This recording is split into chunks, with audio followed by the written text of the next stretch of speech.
सहना भवतु सहनौ भुनक्तु सह वीर्यं करवावहै तेजस्विनावधीतमस्तु मा विद्विषावहै।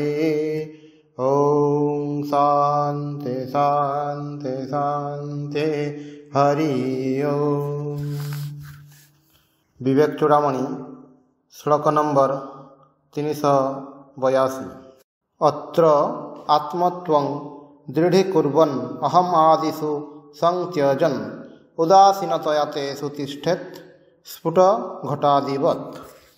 अर्थात परमात्मा रे आत्मबोध दृढ़ करी सर्व विषय मु और मोर बुद्धि त्याग करी से सब वस्तु भंगा कलसी तुल्य तुच्छ ज्ञान करी उदासीन होई रहिब। कहउछंती मु ब्रह्म स्वरूप परमात्मा एही बोध दृढ़ कर एवं जेउ सकल अनित्य विषय मु मोर करी आत्मबुद्धि आरोप करिछ से गुडी को मनरु निःशेषरे त्याग कर। ए सबु भंगा कलसी परी अकिंचित कर भावी उदासीन होई रुह। अत्र आत्मत्वं दृढीकुर्वन् आत्मा ही मोर स्वरूप यह दृढ़ भाव जाना हेब। दृढीकुर्वन् अत्यंत दृढ़ भाव यही धारणा को धरी रख। मु आत्मा बोली चिंता करिबा यही चिंता को खुंट सदृश दृढ़ भाव धरी रहिबा। अहम आदिषु संत्यजन् मु मोर यही बोध को दूर कर दियो। अर्थात देह मन प्रभृति रे मु मोर भाव वर्जन करने को हेब। कंचा मुँह को त्याग करने को हेब। श्री रामकृष्ण बारंबार कहते कंचा मुँह और पाचिला मुँह समस्त निजक जितेबले पृथक करी भावु सेतेबले ताहा मोर कंचा मुँह। किंतु मु जदि भावे मु नित्य शुद्ध बुद्ध मुक्त मोर जो मुँह से ही आत्मा से ही समस्त भितर विराजमान ताहले ताहा मोर पाचिला मुँह। मोर गोटे परिवार अच्छी मु गोटे बड़ चाकरी करे मोर एते मान सम्मान एगुड़िक हूँ कंचा मुँह। यह को ही कहूँ अहम आदि। आमे जहाँ को कंचा मुँह कहू तार प्रकाश होउछि एही कंचा मुँह। अहंता और ममता यही मु और मोर बोध आमे सबु समय मु करी जाउछु। निजर प्रशंसा करुछु मने मने भावुछु केते कौन करिछु।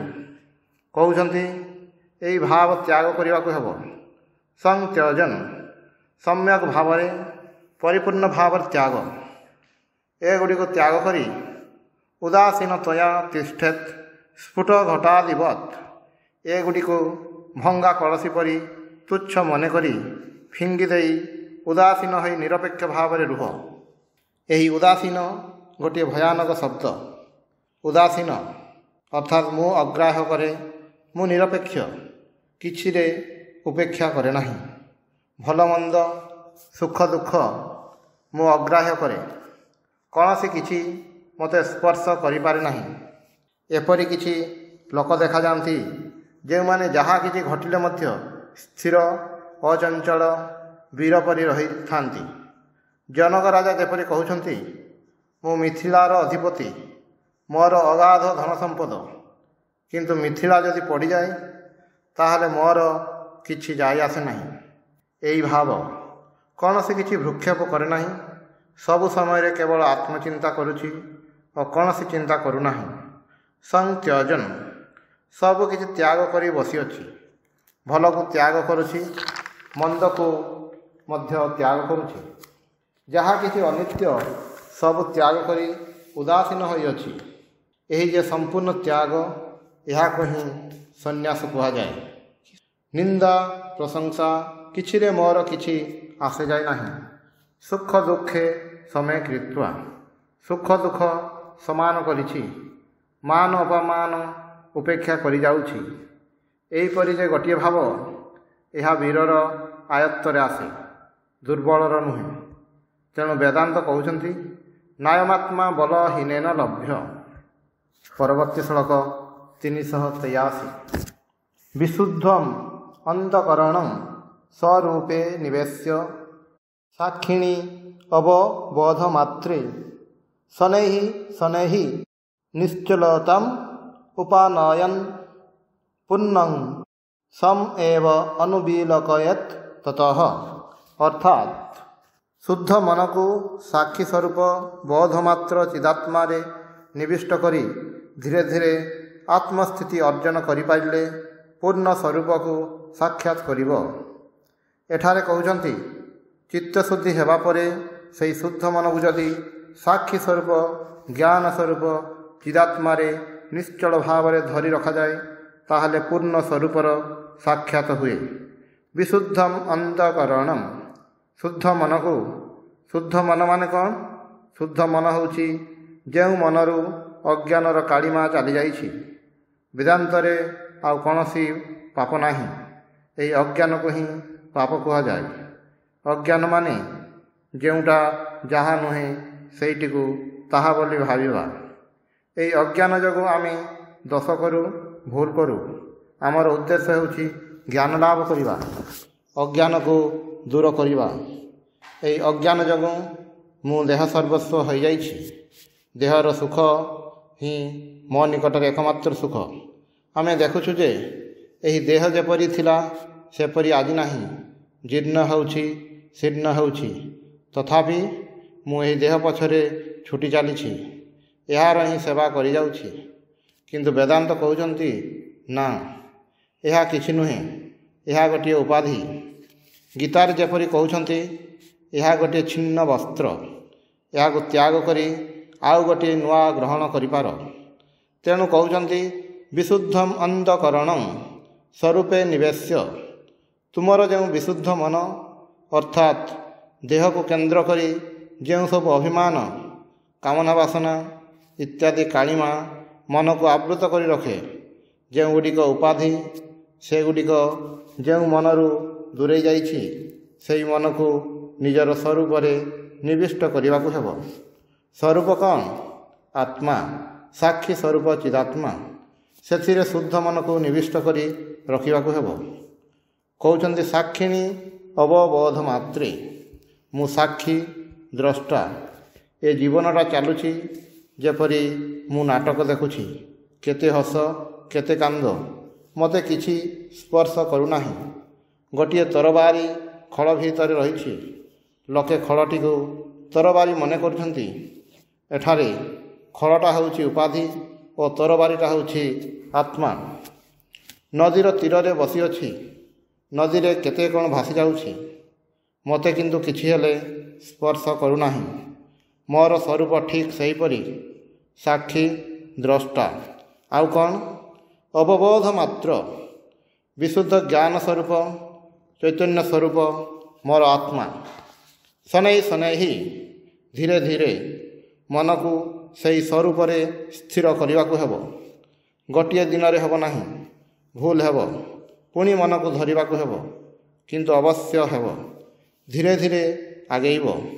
श्रवण मनन निदिध्यासन। श्रवण करने को हेब, मनन करने को हेब, तापर ध्यान करने को हेब। निरवच्छिन्न निरंतर तैलधारावत ध्यान।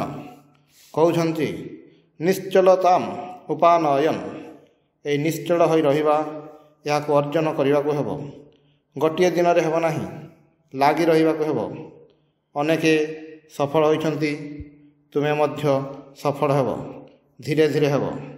सेतेबेले पूर्णं स्वम एव अनुविलकयेत् ततः। स्वम अर्थात निजको, पूर्णं स्वम एव माने पूर्णता स्वरूप निजको ही अनुविलकयेत् देखा पाइब। एबे तो मु निजको देखा पाऊ नाही, देह को देखुछि। किंतु आत्मचिंता जदि करू ताहले निजको जानी परिबा। ततः ए सबुरु एई भावरे मोर शुद्ध मन जेतेबेले निश्चल होई आत्मा रे अवस्थान करिवो सेतेबेले मोर स्वरूप को मु बुझी पारिबी। शुद्ध मन रे मोर स्वरूप जल जल होई प्रकाशित हेब। निर्मल निश्चल मन रे मोर आत्मा स्वमहिमा रे उज्जवल रूपे प्रकाश हेबे। परवर्ती श्लोक 384। देहेन्द्रिय प्राणमनः अहमादिभिः स अज्ञान क्लिप्तैः अखिलैः उपाधिभिः विमुक्तम् आत्मानम् अखण्डरूपं पूर्णं महाकाशम् इव अवलोकयेत्। अर्थात निजर अज्ञता द्वारा प्रतिष्ठित देह इंद्रिय प्राण मन अहंकार इत्यादि अजस्र उपाधि मुक्त आत्मा को अखंड रूपे पूर्ण महाकाश परि देखिब। कहउछन्ति देह इंद्रिय प्राण मन अहंकार इत्यादि जो अजस्र उपाधि एगुड़िको आमर अज्ञतार सुजोगरे प्रतिष्ठा लाभ करिछि। एगुड़िक जोगु एक आत्मा बहु बोली प्रतिभात हेउछन्ति। आमे एक होई मध्य परस्पर ठारू निजको अलगा बोली भावुछु। एही उपाधि द्वारा निजर स्वरूप को यदि ढांकी न रखंतु ताहले देखिबाकु पांतु उपाधि मुक्त आत्मा अखंड रूपे पूर्ण रूपे महाकाश परि विद्यमान अछन्ति। कहउछन्ति देह इंद्रिय प्राण मनः अहम आदिभि स अज्ञान प्रयुक्तैः अखिलैः उपाधिभिः। एही जे असंख्य अगणति अखिल उपाधि एगुड़िक अज्ञतारु आसुछि। कारण आमे जानू नाम रूप नित्य नुहे। नाम नहीं आमे जन्म होई नाहु। रूप माने देह ताहा मध्य रहिब नाही। एगुड़िक उपाधि आरोपित जिनिस। गोटिए अधिष्ठान अछि ता उपरे एगुड़िक आरोप कराहोइछि। सेही अधिष्ठान होछि आत्मा। आत्मा ही सत्य उपाधि मिथ्या। सेही आत्मा ही मोर स्वरूप निर्गुण निराकार व्याधि नाही वार्धक्य नाही जन्म हुए नाही मृत्यु हुए नाही निर्विशेष निरुपाधिक सर्वव्यापी। आत्मार नाम नाही रूप नाही अर्थात वैशिष्ट्य किछि नाही एकाकार। किंतु उपाधि जगु एही आत्मा को बहु बोली मने हुए पृथक पृथक मने हुए। असंख्य उपाधि देह इंद्रिय प्राण मन अहम आदिभिः अखिलैः उपाधिभिः। देह इंद्रिय प्राण मन अहंकार प्रवृत्ति जगु ये सब असंख्य उपाधि सृष्टि होइछि। किंतु एही असंख्य उपाधि गुड़िकर गोटिए ही कारण ताहा होछि अज्ञान। स अज्ञान तृप्त ही मोर निजर अज्ञान ही एही उपाधि गुड़िक आसीछि। कार्यत आम मानकर अज्ञान को दूर करने को हेब। अज्ञान जीव किपरि सर्वदा स्वरूप चिंता करू करू अज्ञान चलीजिव। सेतेबेले विमुक्तम आत्मानम अखंड रूपम पूर्णं महाकाशम इव अवलोकयेत्। परमात्मा ही जीवात्मा किंतु अज्ञान जगु उपाधि जगु परमात्मा ठारू निजको अलगा मने करुथिलु। अज्ञान चलीगले ही एही उपाधि मुक्त आत्मा पूर्ण अखंड रूपे महाकाश परि प्रतीयमान हेब। यापर श्लोक नंबर 385। घट कलश कुशल शुचि मुख्य ही गगनम उपाधि सते ही विमुक्तम एकम भवति न विविधं तथैव शुद्धं परम अहम आदि विमुक्तम एकम एव। अर्थात घट कलश जाड़ा छुंची इत्यादि शत शत उपाधि मुक्त आकाश जेपरि विविध भाव न रही एक हो जाए सेहीपरि अहं बुद्धि विवर्जित शुद्ध परमात्मा एक अद्वितीय रूपे प्रतिभात हुअन्ति। पूर्व श्लोकरे जो उपाधिर कथा कहिसंति से कथा ही आकाश और घट इत्यादि उपमा देई आहुरी विस्तारित भाव कहउछन्ति। घट कलश कुशल शुचि मुखे ही गगनम उपाधि सहते ही विमुक्तम। कुशल मान जाड़ा घट कलश जाड़ा छुंची ए सब भितरे से सर्वव्यापी आकाश रे ही विराज करुछि। ए सब घट कलश इत्यादि नाम रूप देई चिन्हित करी आकाश को घटाकाश पटाकाश ए सब कहूछु। किंतु आकाश तो सर्वव्यापी तेणु ए सबुर बाहरे मध्य अछि ताकू कहु महाकाश। अंत पूर्ण बहिपूर्ण अंतरे अच्छी बाहर मध्य अच्छी। उपाधि सते ही विमुक्तम गगनम एकम भवति न विविधम। यही शत शत उपाधि मुक्त आकाश एक ही रही न विविधम भिन्न भिन्न हो जाई नहीं। तथा एव शुद्धं परम अहम आदि विमुक्तम एकम एव। परमात्मा मध्य सेहीपरि एक अखंड। शुद्धम परम शुद्ध क्या कह जाउछि जहाँ निरुपाधिक उपाधि वर्जित आमर स्वरूप। परम परम आत्मा परम माने श्रेष्ठ। श्रेष्ठ किए आत्मा से सत्य स्वरूप तेणु परमात्मा। अहम आदि अर्थात देह मन बुद्धि इत्यादि अजस्र उपाधि रे जो अहं बुद्धि किंतु मोर जो मु शुद्ध परम से ही मु ए सबुरु विमुक्त ताहार कौनसी उपाधि नहीं। अहम आदि विमुक्तम एकम एव। स्वरूप तो समस्ते एक विभिन्न होइछु केवल नाम रूप प्रवृत्ति उपाधि पाई। उपाधि मुक्त आत्मा एकम एव द्वितीयम। परवर्ती श्लोक 386। ब्रह्मादि स्तंभ पर्यंता मृषा मात्रा उपाधयः ततः पूर्णं सम आत्मानं पश्येत एकात्मना स्थितम। अर्थात ब्रह्मठार तृण पर्यंत स्थावर जंगम सबकि ही उपाधि तेणु एगुड़िक मिथ्या। सेथिपाई निजर आत्मा को एक अद्वितीय आत्मा पूर्ण रूपे विराज करुछंती एई भावरे देखा हुए। पुणी सही उपाधिर कथा कहउछंती ब्रह्मादि स्तंभ पर्यंत मृषामात्रा उपाधयः। ब्रह्मा ठारू तृण पर्यंत जो भिन्न भिन्न वस्तु अच्छी सेगुड़िक उपाधयः अर्थात उपाधि। तेणु मृषामात्रा अर्थात मिथ्या। ब्रह्मा और ब्रह्म किंतु एक नुहे। ब्रह्म निर्गुण निराकार सर्वव्यापी एवं ब्रह्मा जितेबाला आम कहूँ ताहा होछि माया उपहित चैतन्य। माया गोटे उपाधि यह नहीं से ब्रह्मा होइछंती स्रष्टा होइछंती। आ ब्रह्म निर्गुण निराकार तांको आमे धरि पारु नाही बुझी पारु नाही से जे कौन ताहा कहि पारु नाही। श्री रामकृष्ण कहउछंती सबु किछि उच्छिष्ट होइछि एकमात्र ब्रह्म उच्छिष्ट होइनांती। माया को आश्रय करी से सृष्टि करने को प्रस्तुत होइछंती से ईश्वर भगवान हिरण्यगर्भ किंतु माया मध्य उपाधि मूल उपाधि। तेणु कहउछंती ब्रह्मादि स्तंभ पर्यंता। स्तंभ माने तृण घास।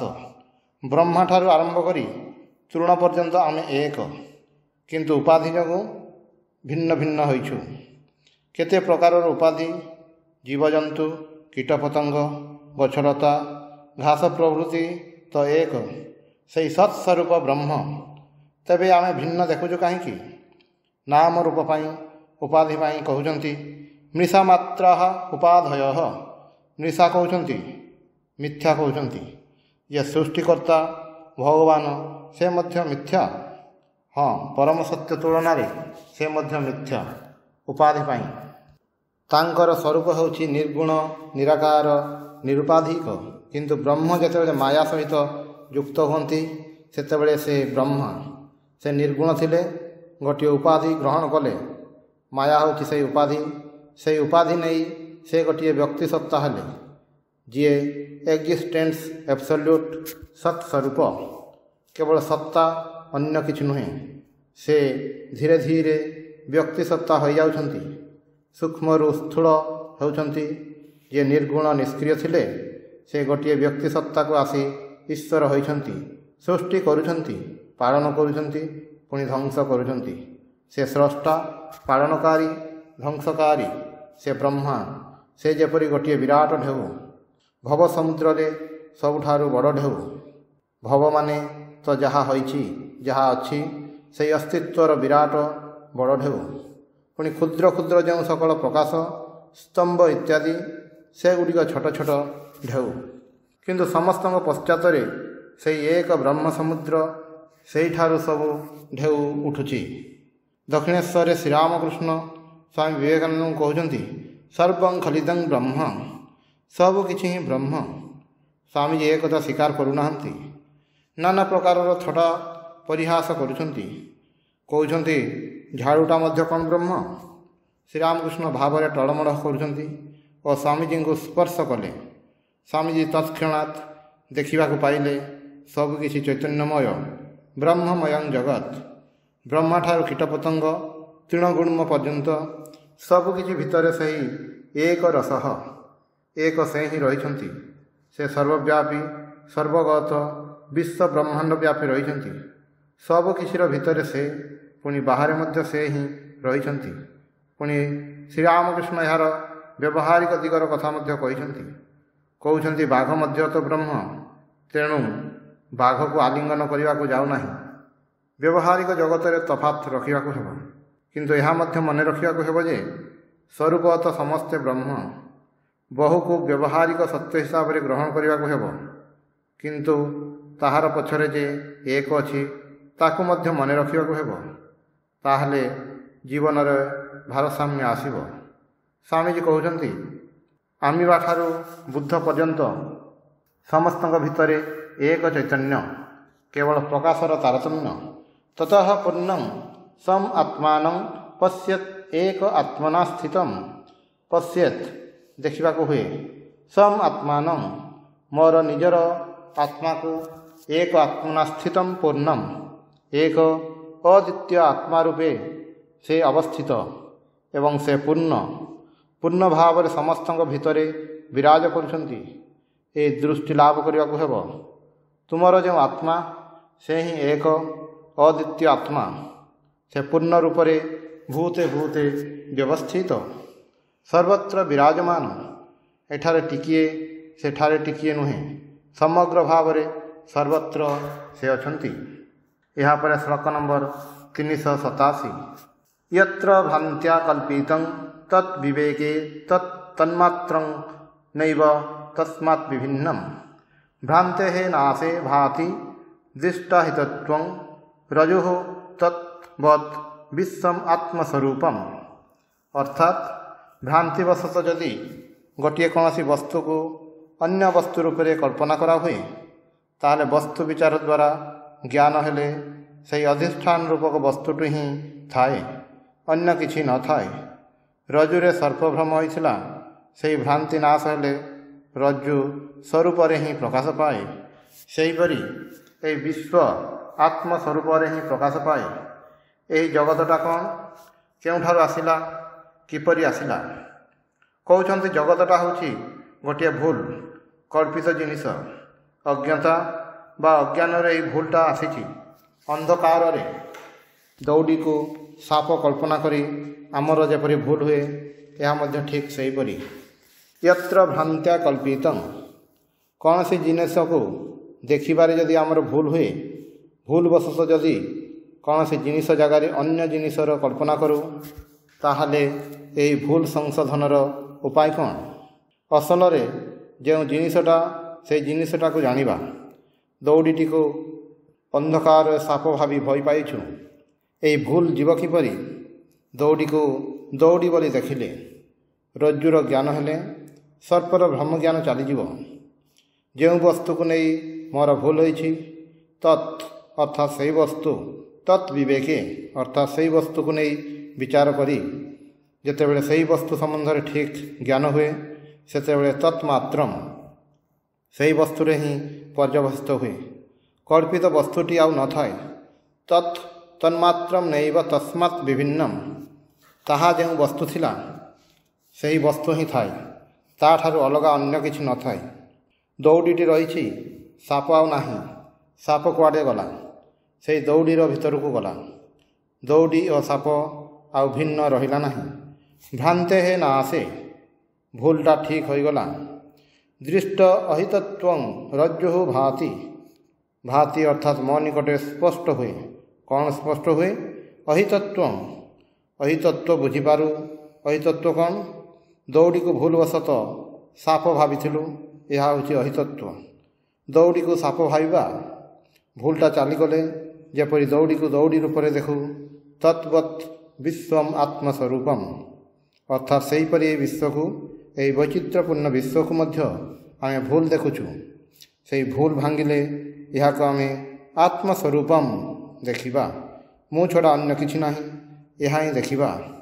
प्रथमे ब्रह्म सत्य जगत मिथ्या नेति नेति करी विचार करी सबु सेतेबेले त्याग करिछु सेतेबेले देखु एकमात्र सत् ब्रह्म से ही केवल अछंती।